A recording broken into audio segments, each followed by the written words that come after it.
Good morning. It's a pleasure to be here. So I'm in a bit of a pickle, and I am so because my patients seek my advice after starting non-standard diets.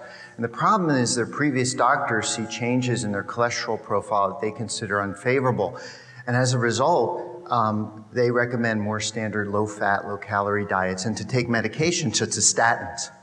So it's at that point that the patients come running to me, wanting me to tell them that they don't have to change their diets and they don't have to take these statin medications. So the question is, what am I to do?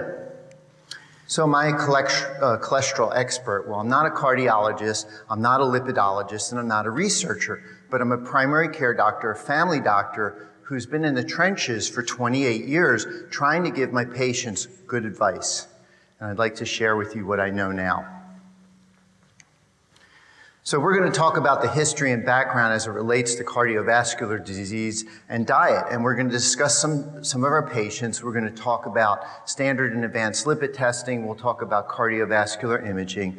And we're going to discuss their 9 non-standard diets that I have listed here.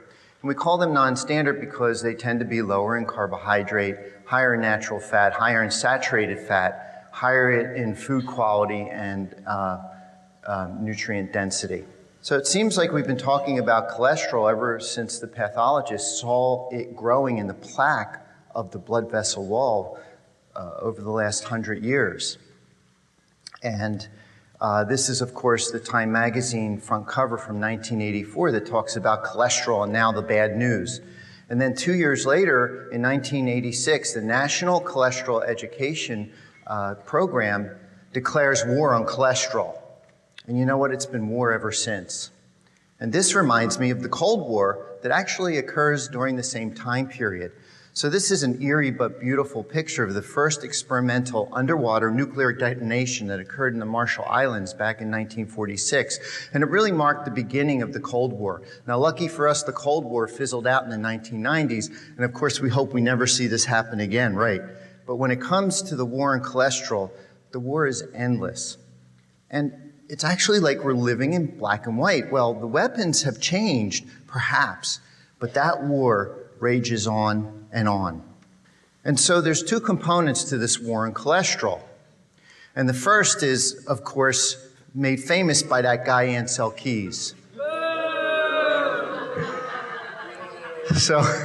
So that's the diet heart hypothesis, and the idea that if you reduce saturated fat in the diet, you're going to lower your cholesterol and reduce your risk of heart disease. And by the way, it also, if you reduce the saturated fat, it's supposed to make you lose weight. Okay? Yeah, well, despite 50 years of research beyond Ancel Keys, this is basically disproven. But the big problem is most healthcare professionals today still believe this to be an issue. And then even worse, the American Heart Association just came out with this presidential statement last month stating that, yeah, we're going to agree with this Ancel Keys guy, and we really don't have any good evidence to back it up, but hey, we're sticking with this. It's absolutely outrageous. And the second component is that of the lipid hypothesis that's really made famous by the pharmaceutical industry and even the original Framingham Heart study, stating that you can artificially lower a risk factor, namely LDL cholesterol, with a medication to reduce risk. And as you'll see, the benefit is quite small. But you put these 2 ideas together, and the message is to lower cholesterol by any means necessary. And so we jump ahead to present day, and the message is cholesterol remains the enemy. And the weapon of choice, of course, is statin. Well, we have a new drug, PCSK9 inhibitors, and Nick Mailer calls them the cholesterol vaccine. And believe me, they are expensive, they're controversial. Pfizer had to take their drug off of the market because it didn't work. But it's all based on the premise of lowering cholesterol. So here we have Sanjay Gupta going over the cholesterol heart disease guidelines back in 2013. And these guidelines really represent a conspiracy. Wait, a conspiracy? I meant a collaboration. I don't know why, I always get that wrong. But this is a collaboration between the heart institutions and the government agencies, and basically to lower cholesterol, to take statins. So rather than look at the obvious, let's look at the not so obvious here. And the first is that the absolute risk reduction is quite tiny to give patients a statin. In fact, David Diamond calls this the statin deception, that when you look at absolute risk, it's only 1% over 5 years, but they inflate the risk with statistical shenanigans, and that goes on and on. The previous president of the American College of Cardiology, which, by the way, was Steve Nissen, who was in that Widowmaker movie last night, actually said something good, that the risk calculator overestimates risk, especially in the elderly. The panels that came up with these guidelines must have had blinders on, this myopic view that they're really ignoring side effects, long-term side effects such as dementia and diabetes. The cholesterol lowering initiative was controversial before the guidelines came out. So back in the 2000s, the operative was to lower the LDL cholesterol even further. And even mainstream doctors were challenging that. For instance, it was a pivotal trial, the 2006 Jupiter trial, was trying to tell doctors that we should put statins in the water as if everybody should be taking it for primary prevention. And these guidelines block innovation both on the medical side and the nutritional side. And it leaves us with one therapy to lower cholesterol. And it leaves us with one question, and one question only: to statin or not to statin. And as Prince Hamlet contemplates, he must be cautious because he knows that his choice could have devastating consequences. So before we get into the science, let's look at the obstacles to change. And the biggest obstacle is being human. We're arrogant, we're stubborn, we're unwilling to admit that we're wrong, and then we're unwilling to change. And then we take a group of like-minded individuals and they institutionalize an idea through government and policy. And they profit on it both politically and financially. You're going to be certain that very little is going to change at the end of the day. And then despite advances in science and technology, when these groups remain resistant to change, you just have to call it pure stupidity. So let's take a minute and define stupidity. And I love doing this in one of my favorite movies called Idiocracy. So Idiocracy tells a story of civilization going in the wrong direction, where there's a dumbing down of society. Now, nobody knows for sure why, but maybe it's because everybody's taking statins. So here we have our hero, Joe Bowers, and he finds himself in the middle of a human hibernation experiment, and he's catapulted 500 years into the future, and he awakens to a world of stupid people. Now, mind you, this movie is from 10 years ago, so I don't know if it applies today or not. But here's Joe in front of the presidential cabinet. And they're so stupid that they can't make any decisions, but no worries, because one of the food industry leaders named Brando has taken over. They've bought the FCC and the FDA so that they can say, sell, and do whatever it is they wanted. And as a result, we get this new food pyramid, and so we take a look. And so you can see there's lots of Brando, which, by the way, is a sports drink. We have grease items, we have caffeine, smokes, and junk food. Looks too familiar. And so Brando, the thirst mutilator, comes to replace water virtually everywhere. Yes, water, the basic element of life. They even feed the crops with the Brando, thus leading to the Great Dust Bowl. And what the stupid people didn't understand was that the precious electrolytes were salts building up in the soil, killing the crops. Now, when Joe found out that they were feeding the crops with a sports drink, he said, if you simply give the plants water, that they would grow. To which the stupid people replied, you mean water? Like out the toilet? Dust Bowl crisis resolved. Now, Joe, being the smartest man in the world, eventually becomes president. And whether or not he solves the statin and stupidity crisis, you'll have to watch the sequel. But it is a clever movie that points out some real issues we face today. So let's get back to reality and wake up and smell the bulletproof coffee. And to realize that cholesterol is essential to life. It's an important substrate, and you just can't live without it. Now, when it comes to cardiovascular disease, we think of it as an innocent bystander, that there's other more important factors, namely inflammation, oxidative stress, and advanced glycation. And this is the idea that atherosclerosis is an inflammatory disease. And when the pathologist looks at the atherosclerotic plaque under the microscope, he sees all components of inflammation. He sees foam cells, macrophages, inflammatory cytokines. And you think that this idea that atherosclerosis is an inflammatory disease is something new, but it's not. The problem is that there's never been a medication that specifically addresses the inflammatory component. So back in the 1970s, a pathologist by the name of Russell Ross described this as a response to injury, and the insult was multifactorial. So certainly, hypertension, smoking, diabetes, obesity were contributing factors, but most importantly, diet. And when you think about inflammation, it completely changes everything. It's not about reducing saturated fat, it's about reducing sugar, processed food, carbs, and especially industrial vegetable oils that are highly atherogenic. Now, cholesterol is in there, but it just plays one small, tiny role. In fact, the role is to repair damage. It's a very good role. But it turns out that the lipoprotein in the cholesterol gets damaged in the process. And this is where we think about lipoprotein and cholesterol as the firemen going to the fire to put out the fire, but they get consumed by the fire themselves. So what we try to do clinically in the office is to follow the progression of atherosclerosis. And so we'll talk a little bit about imaging, where you just have a look in and see what's going on. But there's some other metabolic markers that we can look at, such as the cardiac myeloperoxidase, the plaque test, and the hsCRP.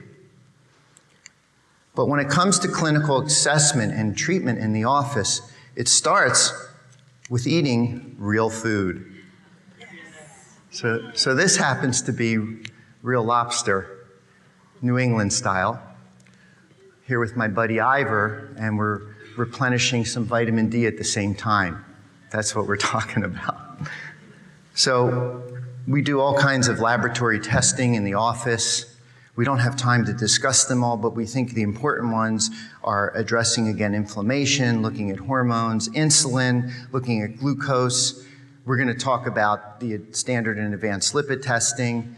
We'll talk about cardiovascular imaging. Genetics is very interesting as well, but we don't have time. So this is lipoprotein that we measure. And we believe that it really has two functions, and two very important functions.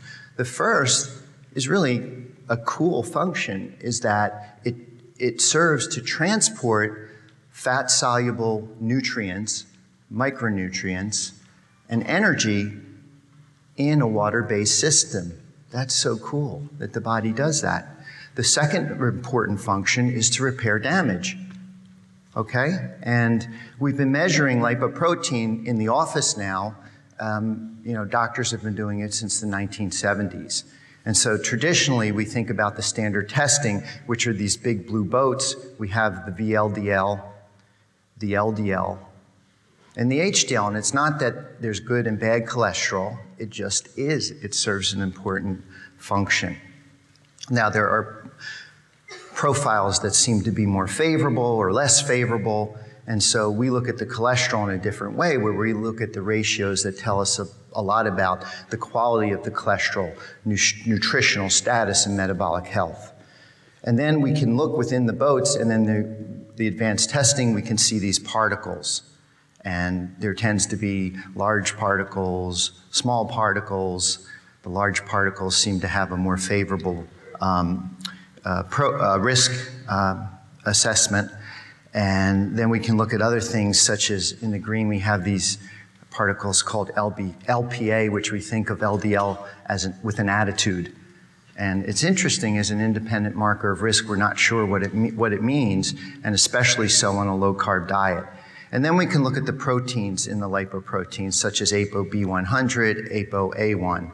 But to me, the advanced testing is really just proxy to standard lipid testing.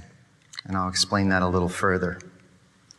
So the standard lipid testing, again, it's been around since the 1970s, and I think there's three schools of thought here. The first is that you can predict what happens to your lipoprotein based on nutrition, based on what you eat. So you don't even bother because you can figure it out. The second school of thought that I particularly belong to is that standard lipid testing, that's been around again since the 1970s, basically tells you all that you need to know. And we do it in our office. It's a simple finger stick. It costs about $30. You get the results in a couple minutes. And then there's the third school that say you have to do advanced lipid testing. Now, it's interesting. If you're from the mainstream that is more or less looking at bad cholesterol or LDL cholesterol, perhaps looking at LDL particles is better associated with cardiovascular risk, but we're looking at more than just that. So you can do particle testing, but again, you get so much information from standard lipid testing that I'm not sure advanced testing is that necessary. And then you can do some other things where you can look at ratios. We particularly like the triglyceride to HDL ratio less than 2, which tells you again about nutritional status and metabolic health. The 2013 guidelines now use the non-HDL cholesterol, and perhaps that's better because you don't have to measure LDL, which is often calculated. It's more expensive to do a direct measurement. But again, that's still focusing on bad cholesterol. And then most importantly at the bottom, and this isn't my insulin talk, but insulin is probably 10 times more important.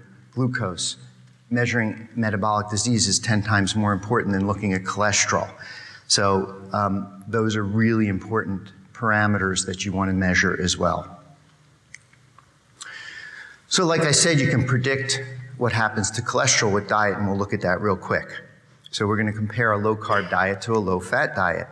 So on a low-carb diet, triglycerides plummet, HDL goes up, and that improves those ratios, which tell you right then and there that the individual is doing very well with their lifestyle and their diet. Also, the quality of cholesterol goes up. Specifically, the LDL particle size becomes large.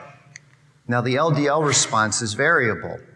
So we have some patients where the LDL drops or the LDL doesn't change, and even mainstream doctors would be happy with that. They say, oh, continue what you're doing.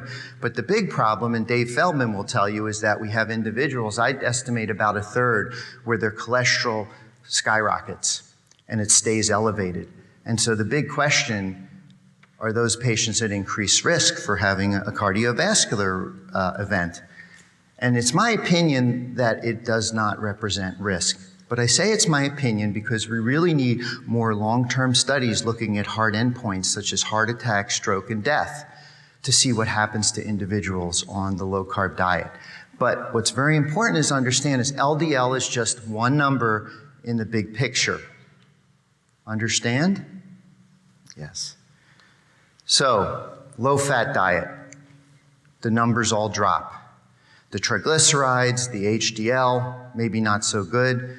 The cholesterol quality, particle size doesn't change on a low-fat diet, and LDL drops. That's why mainstream likes it. But when I'm assessing nutritional status and metabolic health, if I have to pick between one of these profiles, I'm going to take the low-carb profile all the time. To me, that's a healthy, thriving individual. So advanced lipid testing. So I've been doing this for so long, we've gone through all kinds of different labs. So just to simplify it, I'm going to talk about the NMR lab, but the basic premise of it all is the same.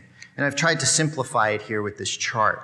Now understand that mainstream has now set standards for advanced testing. And the problem is it's still focusing on lowering bad cholesterol. And now, instead of it being LDL, now they're talking about LDLP, and they want to get that as low as possible. And again, I challenge the concept, why are we lowering cholesterol as low as possible? There's no evidence to show that it reduces risk, like mainstream thinks it does. So here you can see the LDL particle. They want it under 1,000. That's too low. Now, the next three bullets there are to look at the quality of the cholesterol. So you want a minority of the particles to be small, the small LDLP, and the majority of them to be large. Another way to look at that is that you want to look at the particle size in terms of nanometers. So if it's over 20.6 nanometers, it's considered large particles, and you can look at the ratio of the large to small particles. And you want, again, the majority of the particles to be large.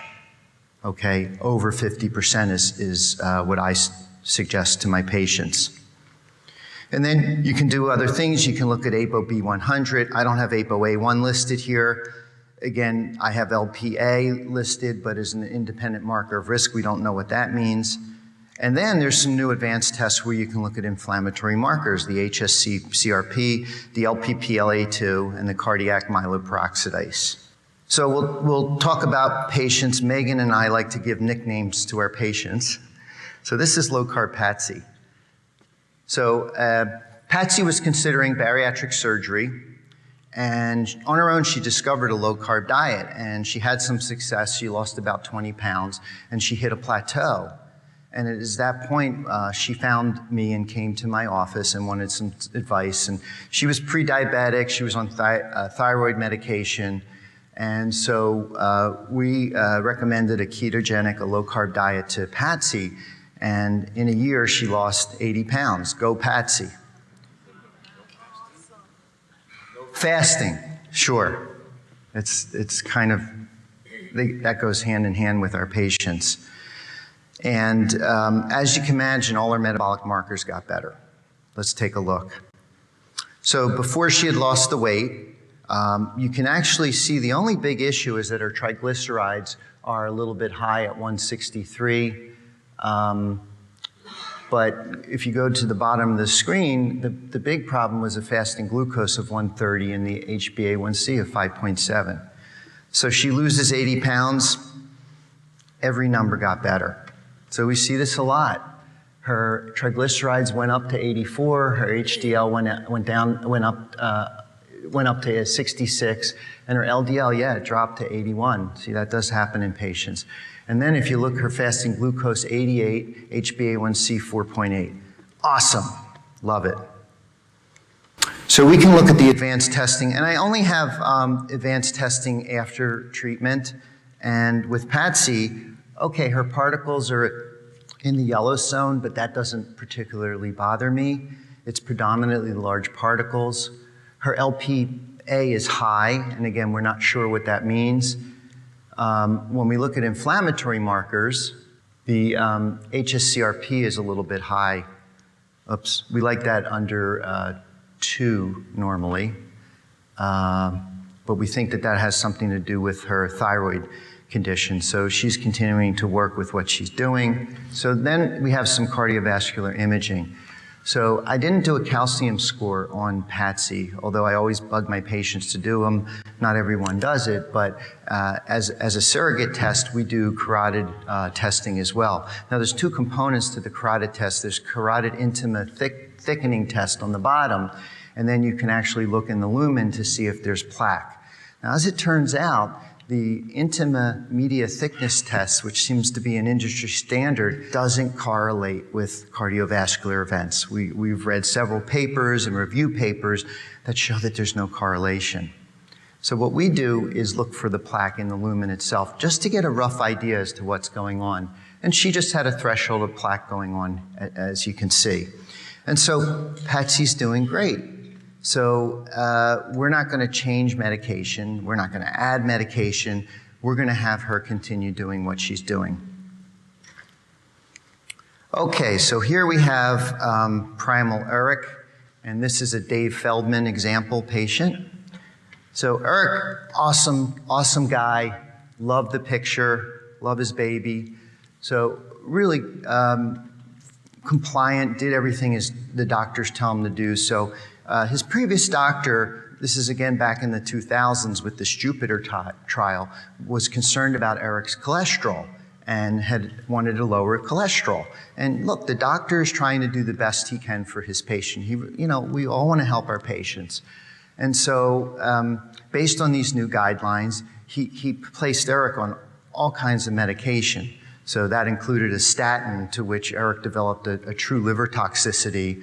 Then he took ezetimibe, then he took niacin, and he was just getting fed up. He was having side effects, and he said, there has to be another way to reduce my cardiovascular risk.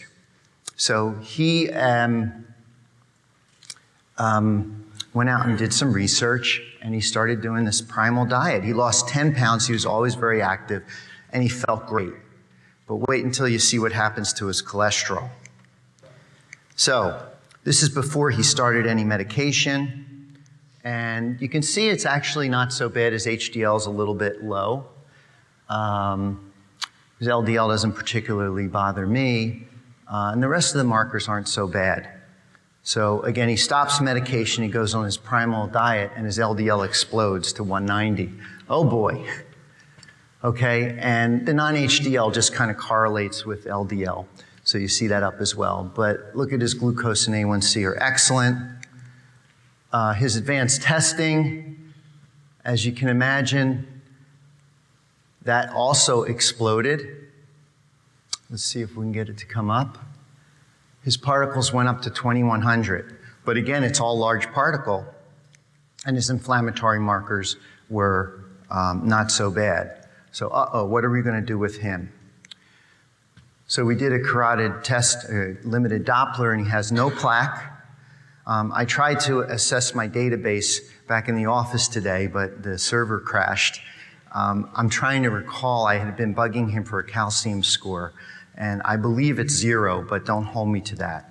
But look, Eric is the cholesterol conundrum. What are you going to do with a patient like this? And this is the idea. Are we dealing with a disease of cholesterol quantity or cholesterol quality?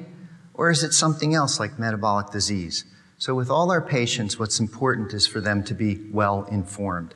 And so we talk about traditional treatment, we talk about non-standard treatment, and we make decisions together. There's ways to lower the LDL cholesterol if that's something a patient is concerned about while still staying on a low-carb diet. So this is really important and to keep the patients well informed. So our last patient is Wheat Belly Tom. So Tom had a Wheat Belly Tom had a cardiovascular event. He ended up getting a quadruple bypass, and he's doing quite well. And he hadn't gone to the doctor much. The cardiologist appropriately put him on a statin for secondary prevention. And Tom did some research, and he says, I'm going to change my lifestyle. So he went out and discovered this Wheat Belly diet, and he lost 30 pounds. Okay? Now, what's interesting about the story, as you'll see, this guy, this cardiovascular guy, never had high cholesterol. He only developed high cholesterol when he went on his Wheat Belly diet. And what he did was he felt great that he stopped his medication that the cardiologist has prescribed. I don't need it. And guess what? His cholesterol now shot up for the first time in his life. He freaked out and he came running to my office for advice. So let's take a look. So this is before he ever started any medication. Look at his LDL, 84. There's a cardiovascular patient. Doesn't correlate at all. But guess where the problem is? It's always at the bottom of the slide, okay? His A1C is 6.6. Now, someone was smart enough to check it, but Tom was diabetic, and he treated it with the Wheat Belly diet. Good for him. So now we have the cholesterol, again, when he stopped his medication. LDL went up to 39. Look at his cholesterol ratios. They improved. Okay, who cares about the LDL? It's excellent. His A1C went down. His blood glucose is getting more normalized, so he has to keep doing what he's continuing to do. His advanced testing. Now this is when he was on the statin, and statins lower LDL and they lower LDL particles, so he's got a low particle count. But also note that the ratios are favorable. He has large particles, has nothing to do with the statin, has everything to do with the wheat belly diet. Now here's the problem. Some of this advanced testing we're still trying to figure out, but his cardiac myeloperoxidase was off the charts. So maybe that's why he produces a lot of plaque. Now we know he has cardiovascular disease, but we did a carotid Doppler just to have a look, and he has 50% lesions. So that's significant disease. There's really no need to do a calcium score in Tom. And so the question is, what do we do with Tom? Well, I think he's doing the proper diet. There is a small benefit, perhaps, to give heart patients statin, so we recommend that to him. But he's stubborn, like most of my patients. So again, as long as my patients are well informed. So lastly, we're going to finish with the calcium score. And for those of you that saw the Widowmaker movie last night, David Bobbitt was at the end of the movie.